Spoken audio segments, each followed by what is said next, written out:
اليوم وانت تتفرج على المباراة ما تشوف الا ايه ده ما في طاع. الإعلام السعودي وليد الفراج يفاجئ المنتخب الجزائري بعد فوزه على السعودية، ويسخر من منتخبات إفريقيا بسبب الجزائر، ويصفع محمد نور بعد تطاوله على محرز شاهد ماذا قال.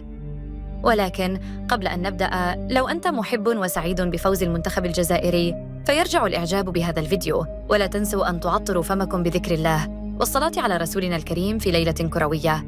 لا تنسى في مدينة جدة السعودية سطر المنتخب الجزائري فوزاً كبيراً ومستحقاً بهدفين دون رد، فوزاً جاء بثقة وجاء بقوة وجاء برسالة واضحة. هنا منتخب لا يرحم، هنا منتخب جاء ليهز إفريقيا ويعود إلى منصة الكبار، حيث دخل على الخط وليد الفراج وأدى بتصريحات لقناة MBC وقال: أقولها بلا مجاملة ولا خوف من العناوين ولا تردد في الحق، الليلة شاهدت منتخباً جزائرياً مخيفاً، منتخباً أعاد إلى الأذهان هيبة 2019، منتخباً دخل ملعب جدة وكأنه في نهائي قاري لا ودية. المنتخب الجزائري أرسل رسالة واضحة لكل إفريقيا: نحن العائدون ونحن الضاربون ونحن المرشحون. نعم، أقولها بالفم المليان، الجزائر أحد أبرز المرشحين للفوز بكأس إفريقيا المقبلة في المغرب، فريق بهذه القوة، بهذه الشخصية، بهذه الروح، فريق يلعب وكأنه جيش. من الطبيعي أن يكون منافساً شرساً لجاره الكبير المغرب، والمغرب يعرف ذلك، ويعرف أن المنتخب الجزائري حين يدخل في الفورمة يكون فريقاً لا يقهر بسهولة. السعودية لعبت، حاولت، لكن الجزائر كانت حاضرة ذهنياً وتكتيكياً. يا جماعة الخير، هذا منتخب لا يكتفي بالكرة، هذا منتخب يحب السيطرة، وهذا النوع من المنتخبات هو الذي يفوز بالبطولات.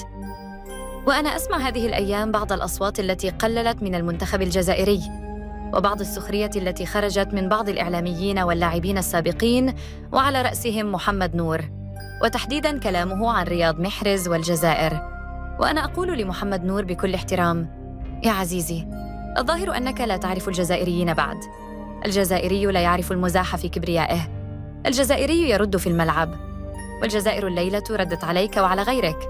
الجزائر لا تتحدث كثيراً، الجزائر ترد بهدفين، وهذه عقلية لا يمتلكها إلا شعب يعرف معنى النخوة والشرف. يا جماعة، والله منتخب الجزائر هذا لو استمر بهذا الأداء فالله يكون في عون بقية منتخبات إفريقيا، لأن ما سيفعله بهم في كأس إفريقيا بالمغرب سيكون صعباً وقاسياً جداً. فريق بهذه الشخصية لا يمكن الاستهانة به. إن كان هناك من يشك في قدرة الجزائر فالجزائر الليلة قالت للجميع: انتظرونا، لأن القادم أعظم. وفي الختام يا أصدقاء ادعوا معي: اللهم يا رب احفظ المنتخب الجزائري ووفق لاعبيه في قادم المباريات. اللهم اجعل طريقهم نحو كأس إفريقيا طريقاً مليئاً بالانتصارات. اللهم أبعد عنهم الإصابات، وأبعد عنهم الظلم، وأبعد عنهم سوء الحظ، واجعل هذا المنتخب مصدر فخر وسعادة لكل الجزائريين داخل الوطن وخارجه. ولا تنسوا يا أبطال أن تكتبوا في التعليقات الآن: تحيا الجزائر، واللقب إن شاء الله، ولا تنسوا الاشتراك والإعجاب ليصلكم جديدنا.